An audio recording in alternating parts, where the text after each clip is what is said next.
मस्त चल रहा है आज सब। देखो कल की क्लास में हमने लैंड रिफॉर्म से रिलेटेड जो 4 डायमेंशन थे, एक तो क्या था, जमींदारी या फिर इंटरमीडियरीज एबॉलिशन, ठीक है। और दूसरा एस्पेक्ट क्या था? नहीं, हाँ, बैकग्राउंड तो याद होगा ना सबको। हाँ, टेनेंसी रिफॉर्म।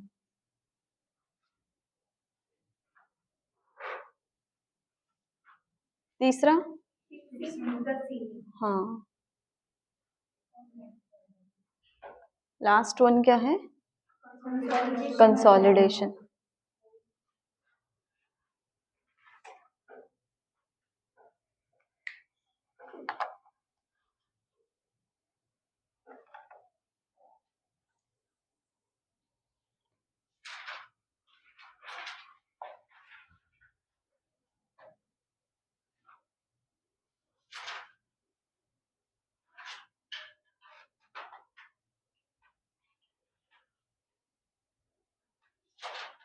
देखो, तो जमींदारी या इंटरमीडिएटरीज एबॉलिशन में क्या पढ़ा था हमने? फर्स्ट कॉन्स्टिट्यूशनल अमेंडमेंट एक्ट 1951, जिससे इंडियन कॉन्स्टिट्यूशन में 9th शेड्यूल ऐड किया गया,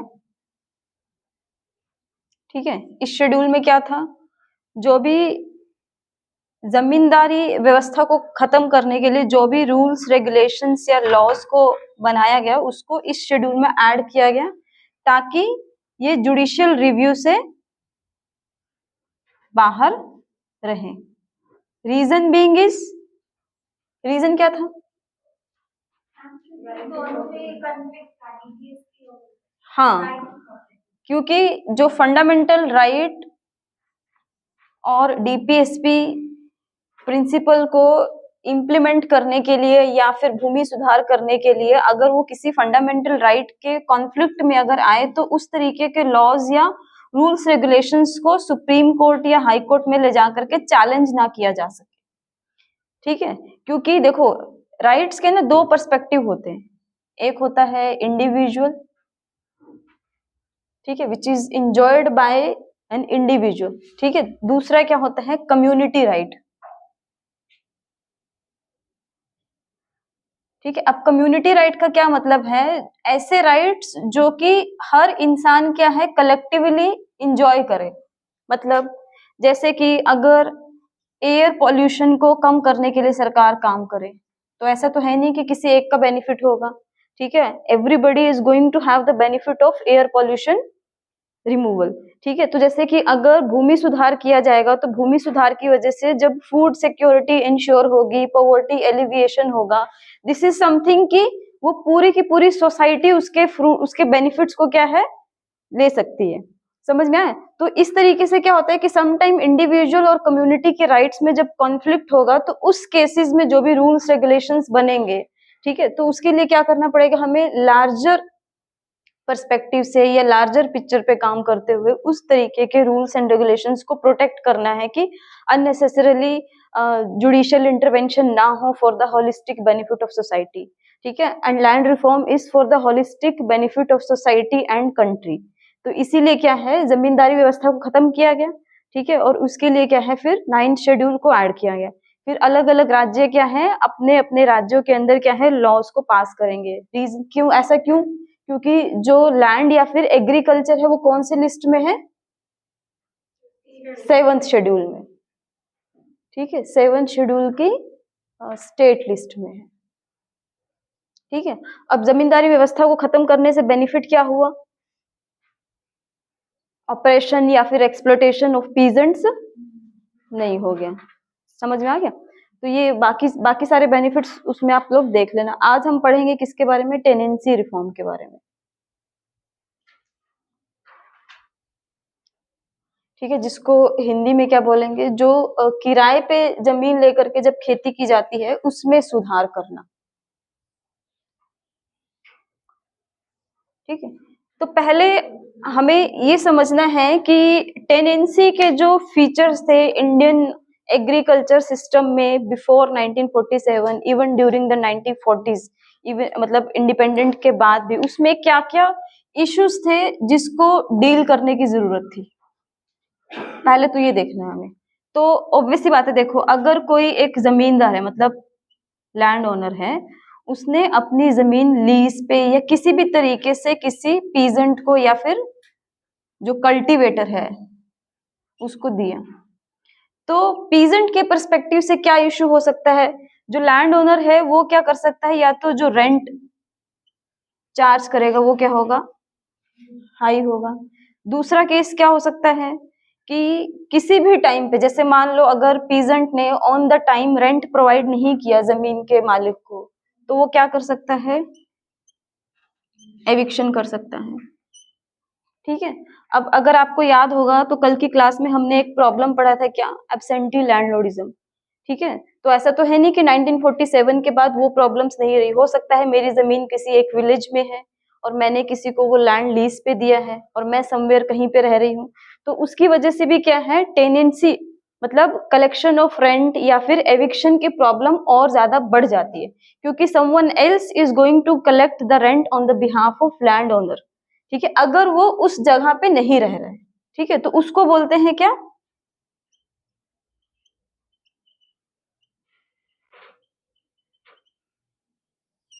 समझ में आ गया। तो ये तीन बेसिकली क्या है, इश्यूज हैं जिसकी वजह से हमें क्या करने की जरूरत है, भारत में इंडिपेंडेंट इंडिया में टेनेंसी रिफॉर्म की नीड है। ठीक है, सो इसका क्या हो गया कि व्हाट इज द इशू या फिर ऑब्जेक्टिव ऑफ टेनेंसी रिफॉर्म। तो जो हाई रेंट है उसको क्या करने की जरूरत है, रेगुलेट करना है। एविक्शन को क्या करना है, हाँ, रिमूव करना है। ठीक है, और एब्सेंटी लैंडलॉर्डिज्म को भी क्या करना है, एलिमिनेट करना है। ठीक है, इश्यूज को समझोगे तो फिर ऑब्जेक्टिव के लिए पॉइंट्स आपको अपने आप याद रहेंगे, लिखने की जरूरत मतलब याद करने की जरूरत नहीं है उस चीज को आपको। ठीक है, तो ऑब्जेक्टिव ऑफ टेनेंसी रिफॉर्म क्या होगा, ये। अच्छा, एक इनडायरेक्ट ऑब्जेक्टिव इसका और होगा क्या, कि एग्रीकल्चर प्रोडक्टिविटी को बढ़ाना,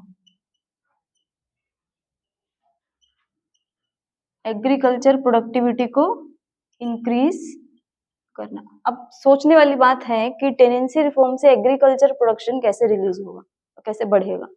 ठीक है, देखो एक इंट्रिकेट रिलेशनशिप है टेनेंसी रिफॉर्म और एग्रीकल्चर प्रोडक्शन में। कल की क्लास में भी हम लोगों ने डिस्कस किया था कि अगर टेनेंट्स को सिक्योरिटी ऑफ होल्डिंग नहीं है, ठीक है, तो इवन इफ उसके पास सरप्लस प्रोडक्शन से प्रॉफिट होगा,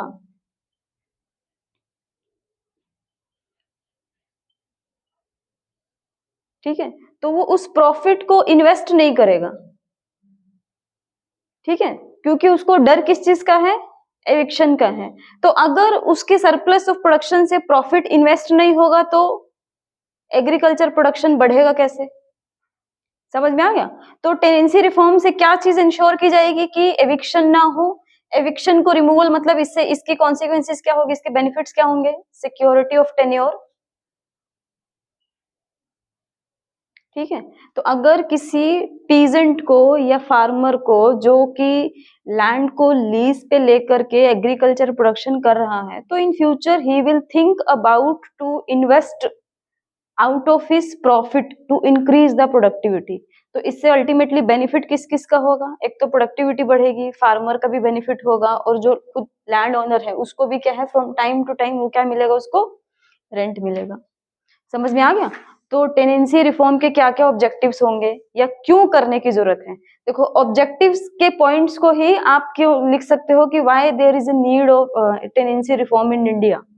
So to regulate the high rent which is paid by the farmer to the landowner। ठीक है, दूसरा क्या होगा, एविक्शन को खत्म करना। तीसरा क्या होगा, ऑनरशिप राइट प्रोवाइड करना। ठीक है। और fourth one is to increase the productivity. अब आगे के पॉइंट्स आप ऐड कर सकते हो, फूड सिक्योरिटी है, पॉवर्टी एलिविएशन है, क्योंकि जिसके पास जमीन भी नहीं है, अगर हमारे यहाँ पे जो टेनेंसी के लॉज हैं वो फेवरेबल हैं किसी फार्मर्स के लिए, तो वो क्या है, लैंड को लीज पे लेकर के एग्रीकल्चर प्रोडक्शन करके उसके पास एम्प्लॉयमेंट अपॉर्चुनिटी भी होगी और poverty alleviation, and then ultimate goal क्या होगा, रूरल डेवलपमेंट। ठीक है, तो आगे पॉइंट्स क्या है, आप अपने आप इंटरकनेक्ट करते जाओगे। ठीक है, जैसे सिलेबस में एक पॉइंट मेंशन है क्या, रिसोर्स मोबिलाइजेशन। तो टेनेंसी रिफॉर्म से क्या हो रहा है, रिसोर्स का भी मोबिलाइजेशन हो रहा है। ठीक है, तो यू कैन ऐड पॉइंट्स जितना भी आप चाहते हो, डिपेंडिंग अपॉन कि कितने मार्क्स की क्वेश्चन आई है। समझ में आ गया? तो लेकिन अल्टीमेट ऑब्जेक्टिव क्या है, ये है, वो क्या है, कॉन्सिक्वेंसेज है इसको रेगुलेट करने से। समझ में आ गया? तो अब हम देखेंगे कि टेनेंसी रिफॉर्म के लिए ये इश्यूज को रिजॉल्व करने के लिए एक्चुअल में किया क्या गया। ठीक है, हटा दो ये।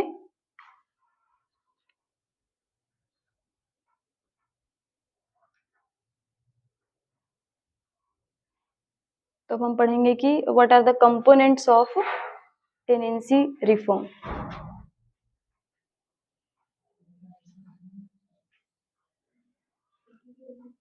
अच्छा, इससे पहले जो मैंने पीडीएफ के अंदर 3 पॉइंट्स और लिखे हैं कि अगर हम इंडिया का थ्रू आउट इंडिया टेनेंट्स के कैरेक्टरिस्टिक्स की बात करें, ठीक है, तो 3 तरीके से, मतलब right away from Jammu and Kashmir to Tamil Nadu, Gujarat से लेके अरुणाचल प्रदेश, हर जगह जमीन क्या है, किराए पे देकर के लोग खेती करते हैं, है ना, और उसका फिर एक ड्यू शेयर क्या है, जमीन का जो मालिक होता है, लैंड ओनर होता है, उसको देते हैं। लेकिन तो टेनेंसी का इंडिया में जो स्ट्रक्चर है वो अलग अलग तरीके से है। ठीक है, फॉर एग्जाम्पल जैसे आपको पता होगा कि एक होता है परमानेंट ऑक्यूपेंसी। इसका क्या मतलब होता है, आपने सुना होगा कि वन आफ्टर अनदर जनरेशन, एक जनरेशन से दूसरी जनरेशन ही क्या है, उसी की फैमिली क्या है, सेम ही जमीन पे क्या कर रही है, खेती कर रही है ना। तो लैंड ओनर भी सेम है और टेनेंट्स जो है, ठीक है, इसकी जनरेशन 1, इसकी जनरेशन 2, इसकी जनरेशन 3, इसमें land owner 1 generation, 2 generation, 3 generation. इसमें क्या है, जो फैमिली है जो कि किसी एक पैच ऑफ लैंड पे एग्रीकल्चर कर रही है, तो ओनरशिप भी सेम ही जनरेशन से बिलोंग करी, वो तो ऑब्वियस सी बात है। लेकिन जो किराए पे जमीन दी गई है किसी थर्ड पर्सन को, वो भी क्या है, 1 जनरेशन के बाद दूसरी जनरेशन, तीसरी जनरेशन सेम है। ऐसा नहीं है कि इस लैंड ओनर ने किसी एक दूसरे पर्सन को दे दिए। ठीक है, तो इसको क्या बोलते हैं, परमानेंट ऑक्यूपेंसी। इसी के अपोजिट क्या हो जाएगा, टेम्परेरी। ठीक है, जैसे मान लो एक लैंड ओनर ने पहले क्या है, टेनेंट 1 को दिया, फिर किसी और को दे दिया फॉर व्हाटसोएवर रीजन, मान लो कोई ज्यादा प्रॉफिट शेयर दे रहा होगा, या इसने टाइम पे रेंट नहीं दिया तो किसी और को दे दिया। तो कहीं कहीं क्या है, जो सेकंड कैटेगरी ऑफ ऑक्यूपेंसी है जिसको बोलेंगे टेम्परेरी और नॉन ऑक्यूपेंसी टेनेंट्स, तो उसमें क्या है, जो लैंड को कल्टीवेशन करने का राइट है वो 1 जनरेशन टू अनदर जनरेशन ही किसी थर्ड पर्सन को भी दिया जा रहा है। ठीक है, तो उसको क्या बोल देते हैं, टेम्परेरी और नॉन ऑक्यूपेंट टेनेंट्स। और थर्ड क्या हो जाएगा, सब टेनेंट्स। जैसे इसके अंदर तो क्या है कि जैसे मान लो कि जमीन किसी एक टेनेंट्स ने लिया, इसके ऊपर कल्टीवेशन करे, पूरा का पूरा input cost will be bear by whom, the tenant itself. The only thing is कि यहाँ पे जमीन जो है किसी ओनर ने इसको प्रोवाइड की है, सीड्स का खर्चा हो गया या फर्टिलाइजर का खर्चा हो गया, सब कुछ इसी का है, बस क्योंकि वो इसकी जमीन यूज कर रहा है तो उसका रेंट देगा। तो तीसरा कैटेगरी जैसे मैंने क्या बताया, सब टेनेंट्स, इसमें क्या होगा कि पूरा का पूरा investment will be bear by the land owner itself. तो वो क्या है कि किसी पर्सन से सिर्फ उसके लेबर का इन्वेस्टमेंट है।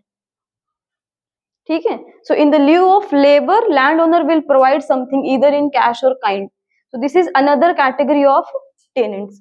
तो इस केस में भी क्या है, इसके लेबर के एक्सचेंज में भी क्या है, ड्यू शेयर ऑफ रेंट मिलना चाहिए, या फिर आप बोल सकते हो ड्यू शेयर ऑफ प्रॉफिट मिलना चाहिए। ठीक है, तो इंडिया के अंदर टेनेंसी रिफॉर्म ऐसे भी था कि ऑक्यूपेंसी भी है कि एक जनरेशन के बाद दूसरी जनरेशन सेम ही फैमिली, सेम ही लैंड पे क्या है, कल्टीवेशन किए जा रही है, शिफ्ट हो रहा है, राइट, उसमें लीज को बदला नहीं जा रहा है।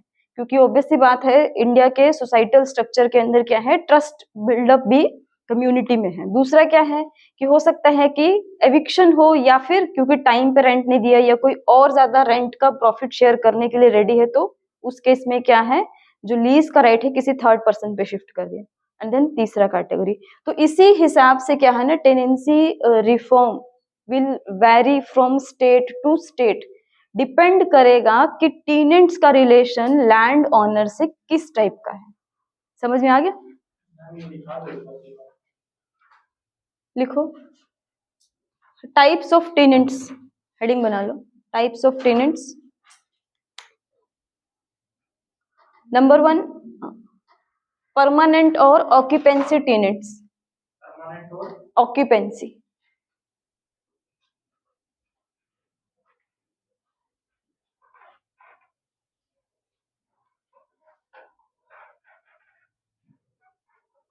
permanent tenants have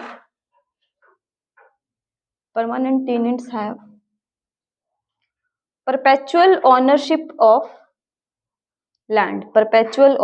of land,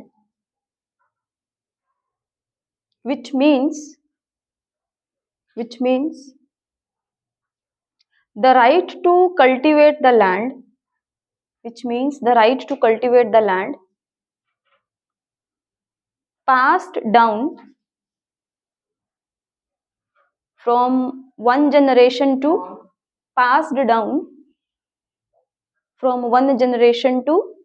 another generation,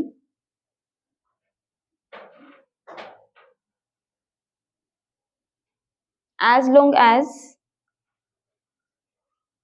the rent is paid,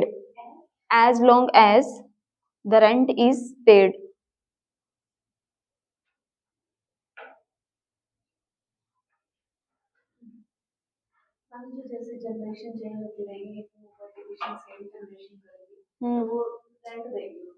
हाँ रेंट देगी। ठीक है, उसमें ऐसा नहीं है कि किसी और फैमिली को लैंड ओनर ने क्या है अपनी जमीन क्या है ट्रांसफर कर दी, सेम ही फैमिली एक जन, हाँ क्योंकि सोसाइटल स्ट्रक्चर इस हिसाब का है। इसीलिए देखना क्या होगा, जैसे हम आगे पढ़ेंगे कंपोनेंट में, तो उसमें क्या होगा कि जिस एरिया के अंदर परमानेंट ऑक्यूपेंसी है, you know from one generation to another generation, वो सेम ही जमीन पे कल्टीवेशन कर रहे हैं, तो वहां पे टेनेंसी रिफॉर्म का ये नहीं होगा कि रेंट को रेगुलेट किया जाएगा, वहां पे क्या होगा कि ओनरशिप दे दी जाएगी। ठीक है, उस ओनरशिप में क्या होगा, जैसे मान लो मैं टेनेंट्स हूँ, मेरी पहले की 4 जनरेशन ने, मेरे से पहले की 4 जनरेशन ने सेम ही लैंड पे कल्टीवेशन किया है। So in that case what government will do, उस राज्य की सरकार क्या करेगी, मुझे उस जमीन की ओनरशिप राइट मिल जाएगी, and in that exchange I will be giving certain price to the land owner. ठीक है, क्योंकि जमीन की जो मालिकाना हक है वो मेरे को मिल रहा है, तो उस केस में मुझे क्या है पैसे देना पड़ेगा। ठीक है, तो उसमें क्या है कि अननेसेसरीली जो रिलेशनशिप बना हुआ है लैंड ओनर का और टेनेंट्स का, वो खत्म हो जाएगा। ठीक है, ये चीज है। दूसरा लिखो टेम्परेरी और non occupancy tenants.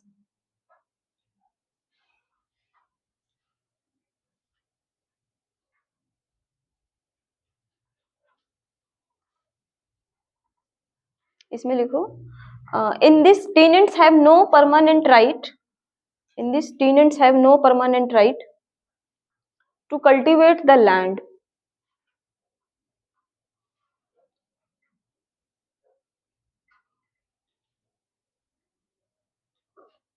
they can be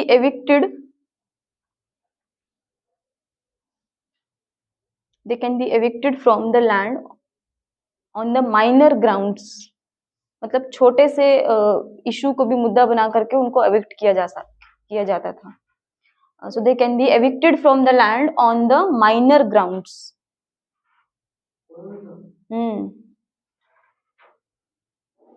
Then write down a third category, subtenants.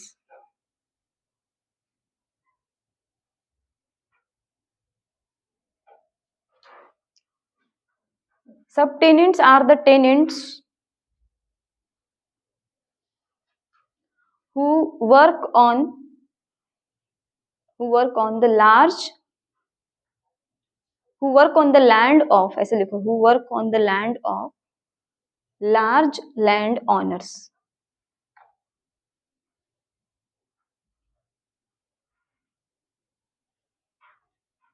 There is no job security, इसी में लिखो there is no job security.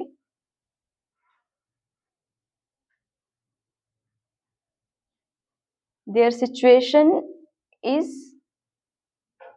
Insecure and pitiful, PITFUL, pity, दयनीय जिसको बोलेंगे हिंदी में। Their situation is insecure and also pitiful. ठीक है, हिंदी में भी लिख लो।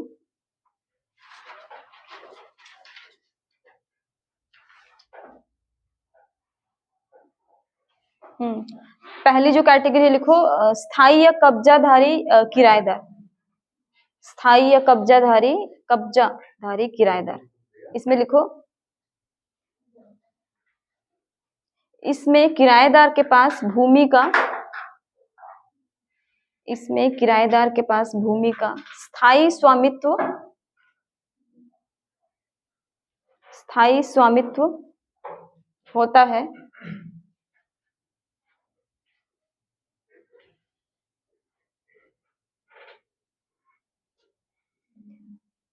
जिसमें खेती करने का अधिकार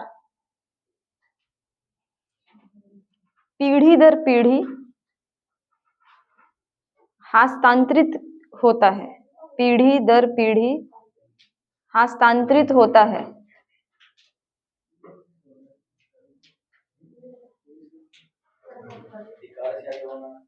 हाँ जी,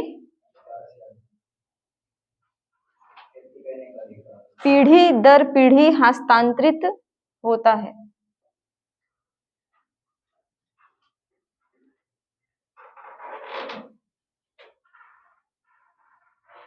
सेकंड लिखो अस्थायी या गैर कब्जाधारी किराएदार।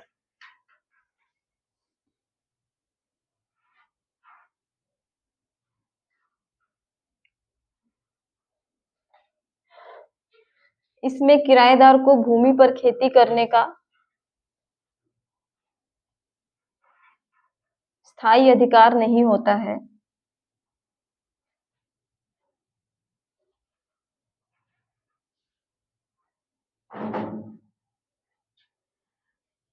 और उन्हें मामूली कारण से भूमि से बेदखल भी किया जा सकता है।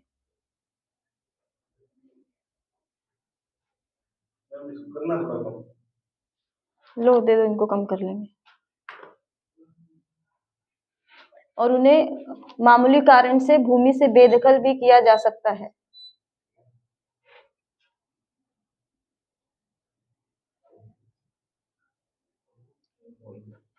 फिर लिखो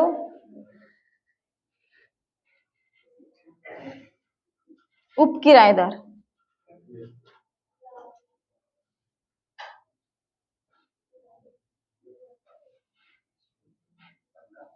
ये वह किराएदार है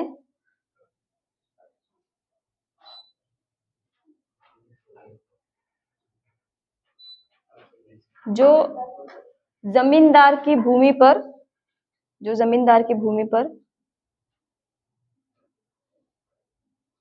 कार्यरत होते हैं, जिन्हें रोजगार की कोई सुरक्षा नहीं होती।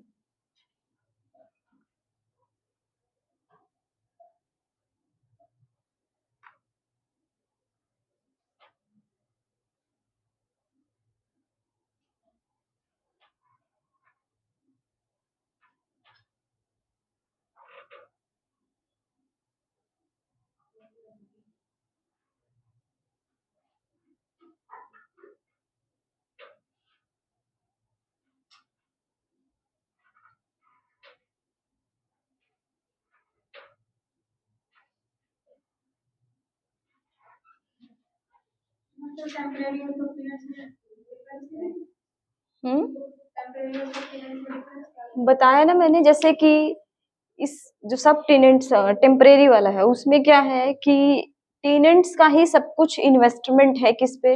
आप ऐसे सोच सकते हैं सब tenants is synonyms of agricultural labourers. ठीक है, अब खेती करने के लिए देखो क्या किस इनपुट कॉस्ट क्या होती है, फर्टिलाइजर है, ठीक है, टिलिंग ऑफ लैंड होगा, हार्वेस्टिंग भी करना होगा, सीड्स परचेज होगा, ये सब काम कौन कर रहा है, टेनेंट्स कर रहा है। ठीक है, पूरा का पूरा इन्वेस्टमेंट भी टेनेंट्स का है, तो पूरा का पूरा प्रॉफिट भी किसका होगा? टेनेंट्स का होगा। वो रेंट कितना देगा? क्योंकि जमीन का रेंट देगा वो, है ना। तो लेकिन थर्ड कैटेगरी क्या है? सब टेनेंट्स। उसमें क्या है? वो जमीन पे खेती कर रहा है, पूरा का पूरा बीज खरीदना, फर्टिलाइजर खरीदना, पूरी जिम्मेदारी किसकी है? जमींदार की है। तो in the ल्यू of labour he will get something. समझ में आ गया ये चीज है। इसीलिए क्या बोला? उसके पास जॉब सिक्योरिटी नहीं है। टेम्परेरी वाले में वो सिर्फ रेंट दे रहा है, हाँ, रेंट दे रहे हैं। उसमें वो एज अ लेबर काम कर रहा हाँ, उसको इसीलिए उसको क्या बोला गया है? सब टेनेंट्स बोला गया है। ठीक है। अब देखो हम लोग पढ़ेंगे, ये तो इशू समझ में आ गया, nature of tenants in India समझ में आ गया। अब देखेंगे कि टेनेंट्स रिफॉर्म के लिए किया क्या गया, तो इसके कंपोनेंट क्या क्या होंगे। ऑब्वियस सी बात है, एक तो जो लॉ बनेगा वो किससे रिलेटेड होगा? रेगुलेशन ऑफ रेंट से रिलेटेड होगा। मैम बीच में जमीन नहीं दी थी मैम 1960 के आसपास। वो लैंड सीलिंग में आएगा ना। लैंड सीलिंग की जाएगा, मान लो जैसे कि 15 हेक्टेयर से ज्यादा जमीन नहीं हो सकती किसी के पास, और मेरे पास 20 है, तो 5 किसके पास गई? सरकार के पास गई। अब वो 5 हेक्टेयर ऑफ लैंड को किसको डिस्ट्रीब्यूट किया जाएगा? मैम गवर्नमेंट ने ऐसे करी थी, हम दोनों ने बेच दी। हाँ, बेच दी होगी, तभी तो लैंड रिफॉर्म सक्सेसफुल नहीं हुआ ना। नहीं मैम, जिनको बंदों ने गवर्नमेंट ने एक्वायर करके जिन बंदों को दी थी ना, उनको फ्री में मिल गया। फ्री में मिला होता है कभी कामयाब नहीं होता। नहीं नहीं, ऐसा नहीं होता। फ्री में मिला हुआ धन कामयाब नहीं होता। जमीन देने से क्या होगा? खेती करने के लिए और भी चीजों की तो जरूरत है ना। नॉलेज नहीं होगी, you have to purchase the seeds, fertilizers, ये सारी चीजें करनी है ना। अब खेती करने के लिए भी तो इनपुट कॉस्ट है। ये मैम एक मेरा दोस्त बता रहा था, उनकी जमीन पे गई थी मैम 5-10 किले, वो कहता हमने ही खरीदी थी उनसे, दारू पी जाते थे वो। तो अब उसमें जैसे कि जब लैंड सीलिंग का कॉन्सेप्ट होगा, उसमें भी गवर्नमेंट क्या है 1971 के अंदर एक चेंज करेगी। क्या करेगी? देखो, जैसे मान लो 15 हेक्टेयर्स का लिमिट लगा दिया, किसी के पास 50 हेक्टेयर है। वैसे गवर्नमेंट जिनको देती है ना वो मिसयूज ही करती नहीं नहीं, सुनो तो सही, अभी पहले सुनो, समझ में आया। अब कोई एक फैमिली है ए, इसमें है 5 लोग। 90s 50s और 60s के डिकेड में ये सीलिंग के ऊपर क्या है? रिफॉर्म शुरू हो गया कि हर एक पर्सन के पास 50 एकर्स। इसकी फैमिली में है 5 लोग। इसने क्या किया? जो बचा हुआ 35 है, ट्रांसफर कर दिया 15-15। तो अगर ceiling will be based on individual, तो फैमिली में ही जमीन रहेगी ना। तो 1970s के डिकेड तक land ceiling was utterly failed, क्योंकि ऑब्जेक्टिव क्या था? कि कंसंट्रेशन ऑफ वेल्थ को रोकना है ना, इक्विटेबल डिस्ट्रीब्यूशन ऑफ रिसोर्सेज। तो उसके लिए क्या है? लिमिट लगाना पड़ेगा। उसके बाद लिमिट के बाद क्या होगा? कि आपको सरप्लस लैंड को एक्वायर करेगी सरकार, और फिर उसके बाद डिस्ट्रीब्यूशन करेगी। ठीक है। अब जब डिस्ट्रीब्यूशन करने लगी तो क्या है? विद इन द फैमिली क्या है? सीलिंग के बियॉन्ड क्या होने लग गया? Land distribution. हाँ हाँ, तो फिर इस नहीं, फिर सरकार भी बेवकूफ नहीं है ना। फिर 1970 के डिकेड के बाद क्या है? Family will be the basis of land ceiling limit. समझ में आया? हालांकि इसके भी फिर लूप होल्स हैं। रिश्तेदारों को दे दोगे आप, दोस्तों को दे दोगे आप पर पर्सन ना। के हिसाब से लगा लीजिए। हाँ, पर पर्सन के हिसाब से लगा लीजिए। तो फिर फैमिली में ही रह गया ना। मैम फिर अभी भी नहीं, जैसे एक पर्सन है ना, उसके नाम से प्रॉब्लम है। क्या? मैम मेरा एक दोस्त है बड़ी का, उसका दादा बैठा था, कहता बेटा हमारी तो बड़ी जमीन सरप्लस में गई नहीं है। हाँ, गई होगी। फिर मेरी कितनी बाकी हो, हाँ। मैं भी बेच देता। ठीक है, देखो फिर एक कंपोनेंट क्या देखेंगे? Regulation of rent. ठीक है। इससे पहले जैसे कि टेनेंसी रिफॉर्म से पहले लगभग क्या है 35 से 75% तक एग्जॉर्बिडेंट रेंट होता था। यहाँ पे 35 से 75 कहने का मतलब क्या है?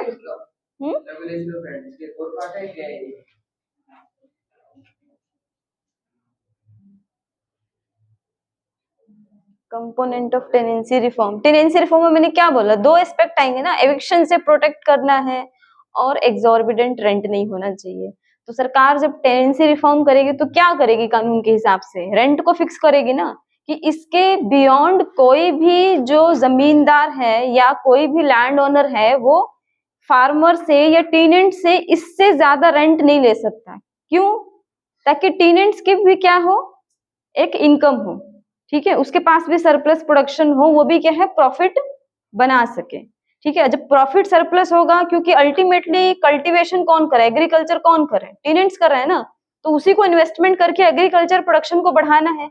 तो इसका जो एक इनडायरेक्ट ऑब्जेक्टिव ये भी है कि प्रोडक्टिविटी को इंक्रीज करना है।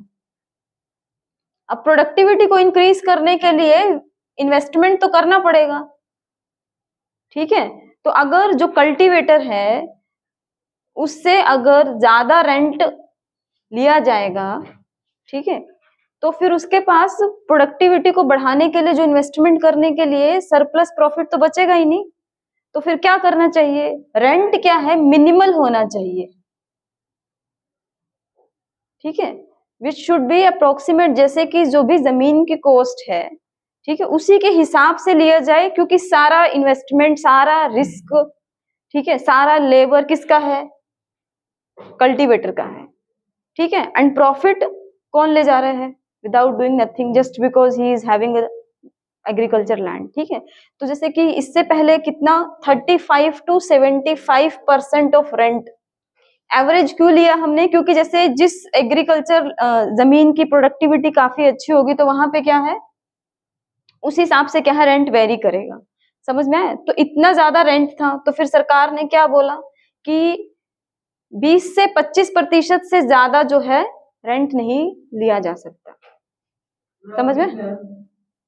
अलग अलग स्टेट का अलग अलग है ना, क्योंकि क्या बोला, तमिलनाडु अपने हिसाब से जमीन के इस सीलिंग के ऊपर, सॉरी,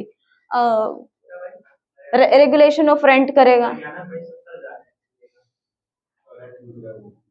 अरे कैश काइंड उसी हिसाब से,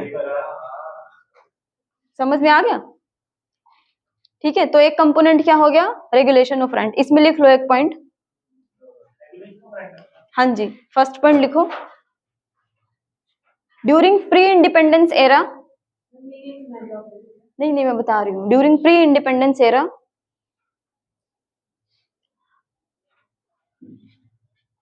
rent were ranged from 35 to 75% of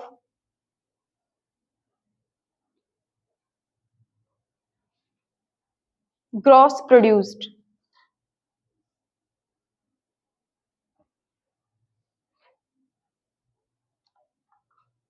ठीक है। with the passing of laws after independence, हाँ next, with the passing of law after independence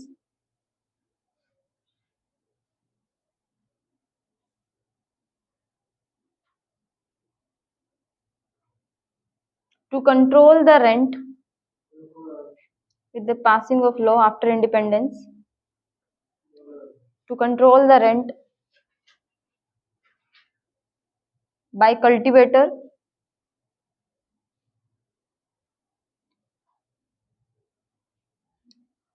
was established at 20 to 25%,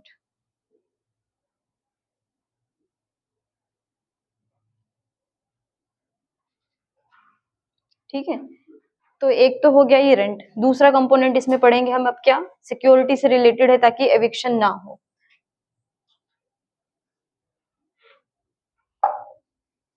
दूसरा इसका क्या कंपोनेंट होगा, security of tenure.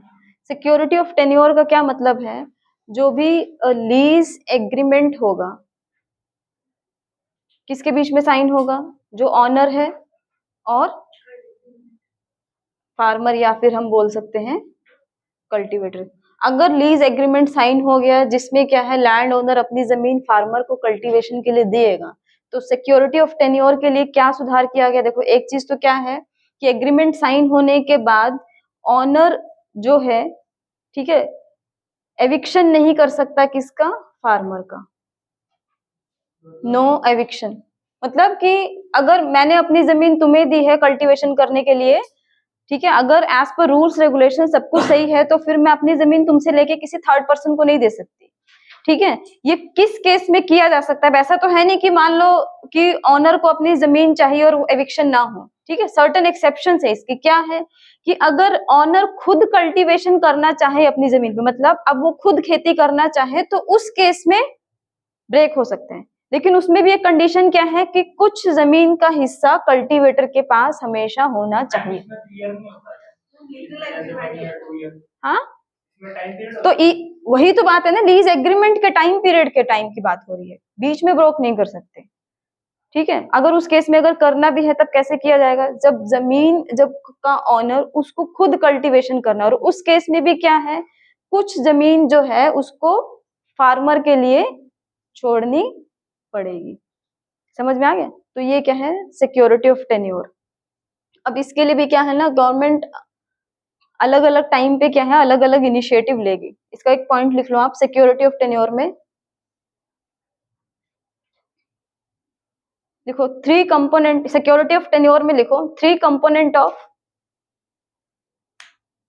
Security of tenure.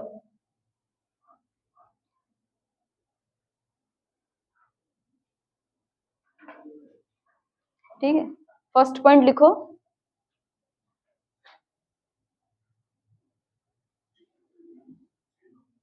Security of tenure.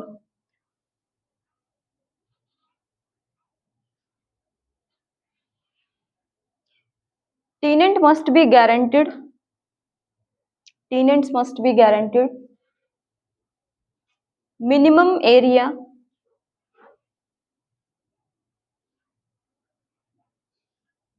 in the event of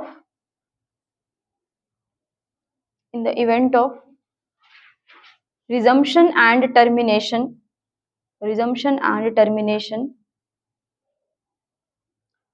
could only occur in the line with law, could only occur in the line with law।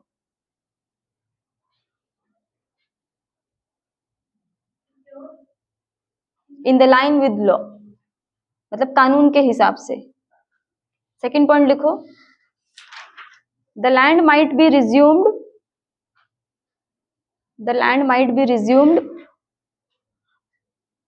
by the owner but only for personal cultivation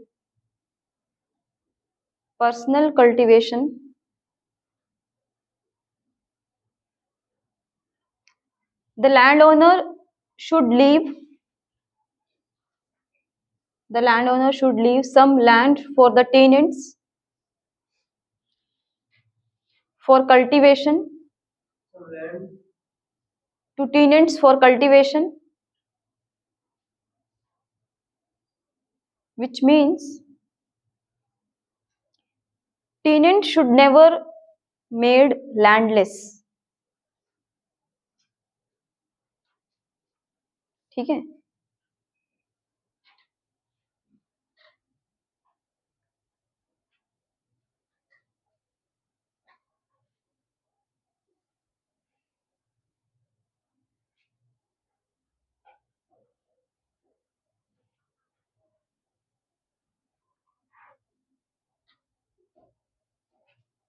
Hindi में लिखो, heading लिखोगे इसका किराएदारी की सुरक्षा।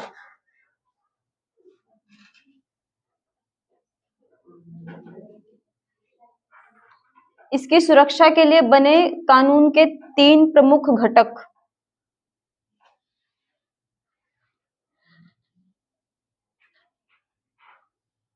First लिखो पुनः प्राप्ति की स्थिति में किराएदार को न्यूनतम क्षेत्र की गारंटी। पुनः प्राप्ति की स्थिति में किराएदार को न्यूनतम क्षेत्र की गारंटी।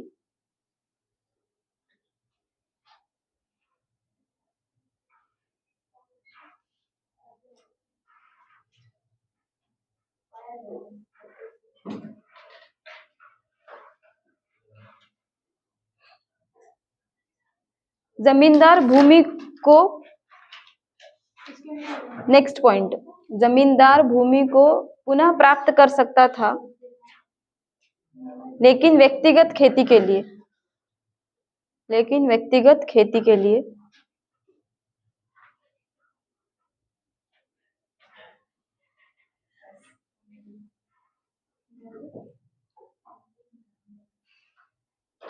थर्ड पॉइंट लिखो। व्यक्तिगत खेती के लिए हाँ, थर्ड पॉइंट अब लिखो ना, हो गया। किराएदार को कभी भूमिहीन ना किया जाए।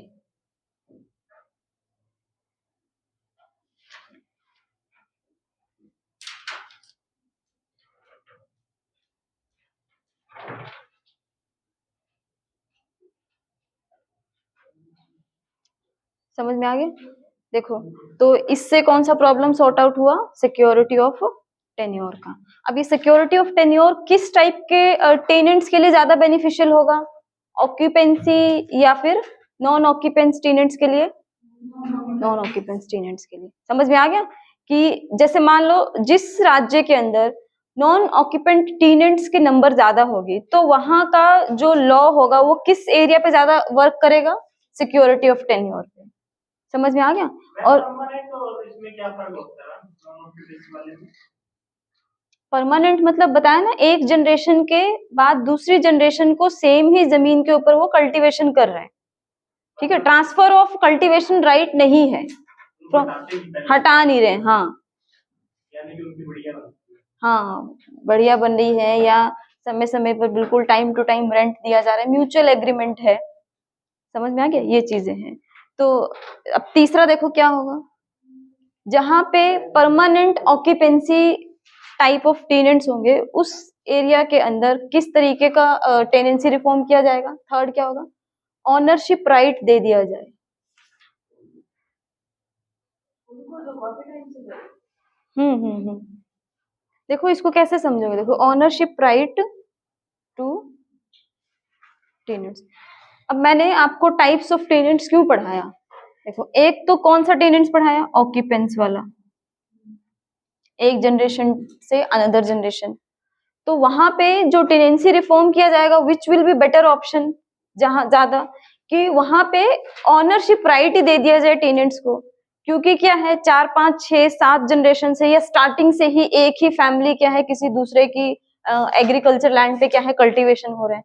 तो उस अगर जिस राज्य में टेनेंट्स क्या होगा, ऑक्यूपेंट काइंड ऑफ होगा, तो वहां पे क्या करना चाहिए? वो राज्य कौन से? क्योंकि मैंने बताया ना, लैंड और एग्रीकल्चर क्या है, स्टेट सब्जेक्ट है। तो स्टेट अपने एग्रीकल्चर सेटअप या जमीन किस टाइप की है, कैसी है, जैसे आगे हम लोग पढ़ेंगे लैंड सीलिंग वाला। तो जिस राज्य की जमीन ज्यादा फर्टाइल होगी, तो उसमें जो सीलिंग की लिमिट होगी वो क्या होगी? ज्यादा होगी कि कम होगी? कम होगी ना। ठीक है, जहां पे मान लो एक साल के अंदर, एक एग्रीकल्चर ईयर के अंदर एक ही क्रॉप की कल्टीवेशन की जा सकती है क्योंकि इरिगेशन नहीं है, तो वहां पे सीलिंग की लिमिट क्या होगी? ज्यादा होगी ना, ऑब्वियस सी बात है। ठीक है, तो इसीलिए क्या है कि लैंड रिफॉर्म के initiative will vary from state to state, क्योंकि agriculture is something based on geographical factor, और हर ज्योग्राफिकल फैक्टर इंडिया में क्या है, अलग अलग है। कोस्टल एरिया के अंदर अलग है, जैसे नदर्न प्लेन में जो रिवर के बीच का जो रीजन होता है उसको बोलते हैं दोआब। ठीक है, आब मीन्स वाटर एंड दो means two, so the land in between two rivers. तो वहां की लैंड कैसी होगी? फर्टाइल होगी, इरिगेशन फैसिलिटी होगी, तो उस एरिया के अंदर ऑब्वियस सी बात है कि सीलिंग की लिमिट क्या होगी? कम होगी, क्योंकि प्रोडक्टिविटी क्या है? ज्यादा है। प्रोडक्टिविटी ज्यादा है तो प्रॉफिट क्या होगा? ज्यादा होगा। So this initiative will vary from state to state. अब जिस राज्य के अंदर जो टेनेंट्स का नेचर क्या है, ऑक्यूपेंसी बेस्ड है, मतलब एक जनरेशन के दूसरी जनरेशन, तीसरी जनरेशन, चौथी जनरेशन सेम ही जमीन के ऊपर क्या है, वो खेती कर रहे हैं किराए पे जमीन लेकर के। तो वहां पे टेनेंसी रिफॉर्म कैसा होना चाहिए कि टेनेंट्स को ऑक्यूपेंसी राइट मिल जाए, मतलब क्या है, ऑनरशिप ही उसको दे दो। और इस बीच में क्या होगा कि लैंड ऑनर को एक फेयर प्राइस मिल जाना चाहिए उसकी जमीन के बदले में।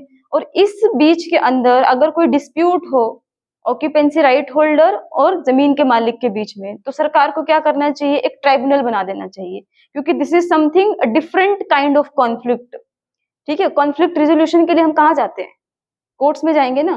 तो इसकी जो कॉन्फ्लिक्ट, नेचर ऑफ कॉन्फ्लिक्ट क्या होगा? अलग होगा।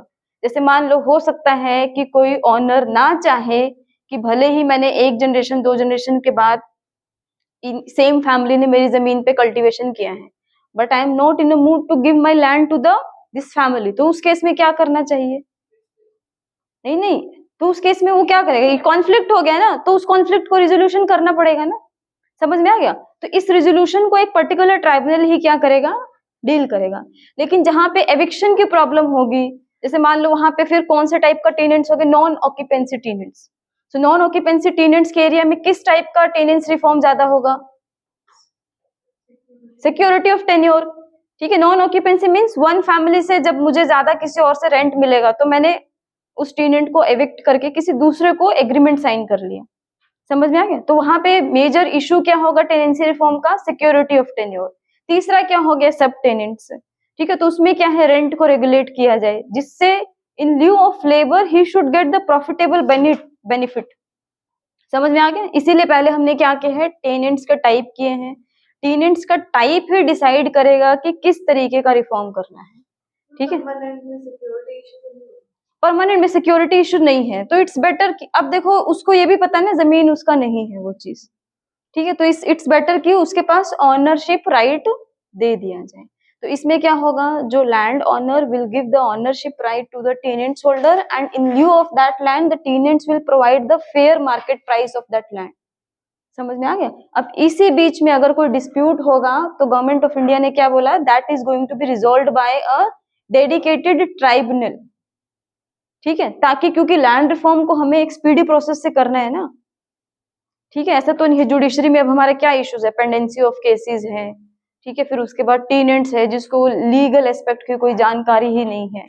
How to approach the court, how to approach the lawyer, किसे पिटीशन फाइल करना है। तो उसके लिए क्या है? एक डेडिकेटेड इंस्टीट्यूशनल मैकेनिज्म होना चाहिए ताकि लैंड रिफॉर्म भी क्या है? एक स्पीडी प्रोसेस से हो, क्योंकि इसके जो अल्टीमेट ऑब्जेक्टिव क्या है? उसके हमें इमीडिएट रिजल्ट्स चाहिए।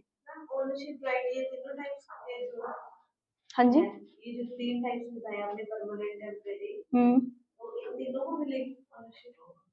नहीं नहीं, परमानेंट ऑनरशिप, वाले को मिलेगी। हाँ परमानेंट वाले को मिलेगी। ठीक है, तो थर्ड क्या हो गया? Conferment of ownership right to the tenants. हाँ लिखो।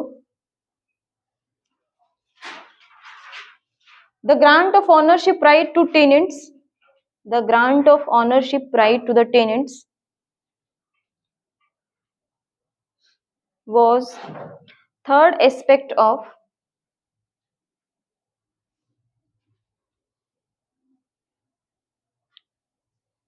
tenancy reform,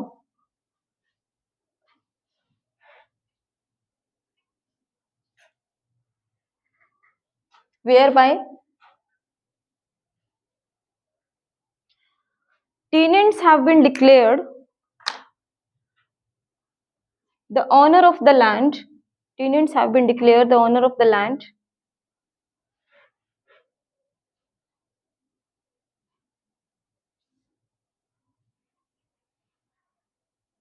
on which they cultivate, in terms of ownership, in terms of ownership they are required to compensate, they are required to compensate the owner, to compensate the owner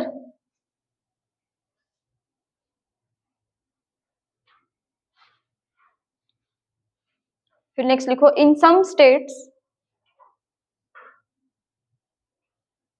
in some states provision have been made in some states provision have been made that allow the tenants to buy, that allow the tenants to buy leased land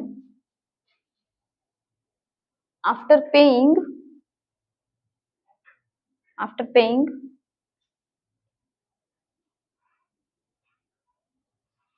a fee to the landlord, after paying a fee to the landlord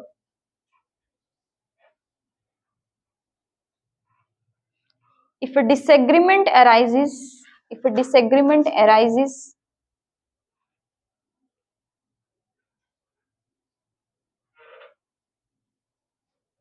regarding the payment,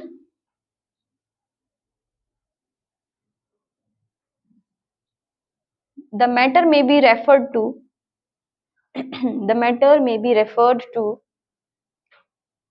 land tribunal, TRIBUNAL. The matter may be referred to land tribunal, TRIBUNAL.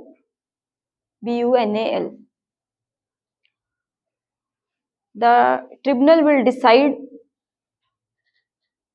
how much tenants must pay the amount to landlord.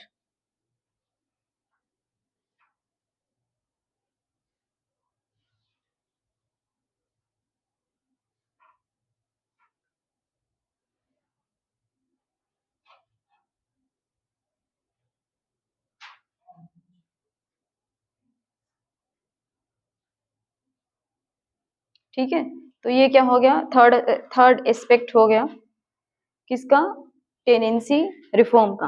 अब इसमें हमें थोड़ा सा ये भी देखना है कि जैसे गवर्नमेंट ऑफ इंडिया ने क्या क्या डायरेक्टिव्स दिए स्टेट को as a part of the 5 year plan कि किस तरीके से टेनेंसी रिफॉर्म को किया जाए।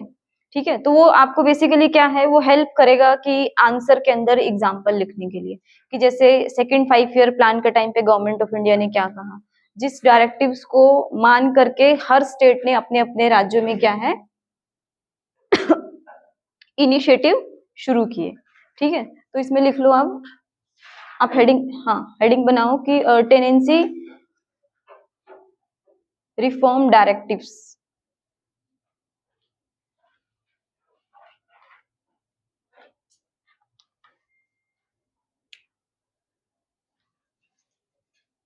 ठीक है, तो बेसिकली इसमें हमें 3 5 ईयर प्लान के डायरेक्टिव्स को पढ़ना है। जैसे एक क्या हो गया, third 5 year plan. Third 5 year plan में गवर्नमेंट ने क्या बोला कि जैसे हर स्टेट को, मैं लिखवा दूंगी कि हर स्टेट को जब टेनेंसी रिफॉर्म किया जाए तो 3 एस्पेक्ट पढ़े ना, रेंट और क्या पढ़ा, security of tenure and then ownership. कि बेटर अप्रोच क्या होगी टेनेंसी रिफॉर्म की, कि ज्यादा से ज्यादा जो लीज पे लैंड लेने वाले कल्टीवेटर्स है उनको इट्स बेटर टू प्रोवाइड क्या, ओनरशिप राइट। क्यों, क्योंकि देखो रेगुलेशन ऑफ रेंट और या फिर सिक्योरिटी ऑफ टेन्योर, ठीक है, this is something which is on going process, है ना। अगर ओनरशिप राइट मिल गया तो क्या हो जाएगा कि इन सारे इश्यूज को बार बार अमेंड करने की जरूरत नहीं पड़ेगी। So it will basically permanent put a full stop on the issues of farmer in terms of कि बाद में अगर कुछ रेंट को लेकर इश्यू हो या फिर बाद में अगर कोई सिक्योरिटी को लेकर के इश्यू हो। ठीक है, so permanent solution will be ownership right to the tenant. So central government will argue the state government के अपने अपने राज्य के हिसाब से अपनी स्थिति को समझते हुए कि आपको क्या करना है, कि अल्टीमेट ऑब्जेक्टिव टेनेंसी रिफॉर्म का क्या होना चाहिए, to provide the ownership of the land. ठीक है, तो इसमें लिखो third 5 year plan ultimate objective was to grant ownership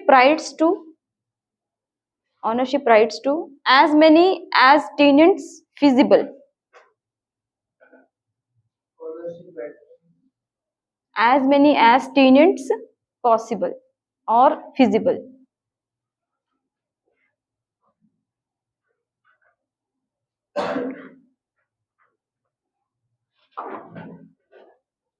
फिर लिखो कि फोर्थ 5 ईयर प्लान में क्या बोला गया।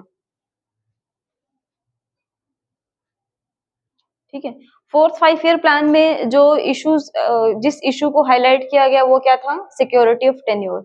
उसके लिए क्या कहा गया कि जो भी एग्रीमेंट साइन किया जाएगा उसको परमानेंट बना दिया जाए। परमानेंट मतलब कि उसको खत्म नहीं किया जा सकता। ठीक है, हालांकि उसके लिए क्या है, सर्टेन एक्सेप्शंस लगाई गई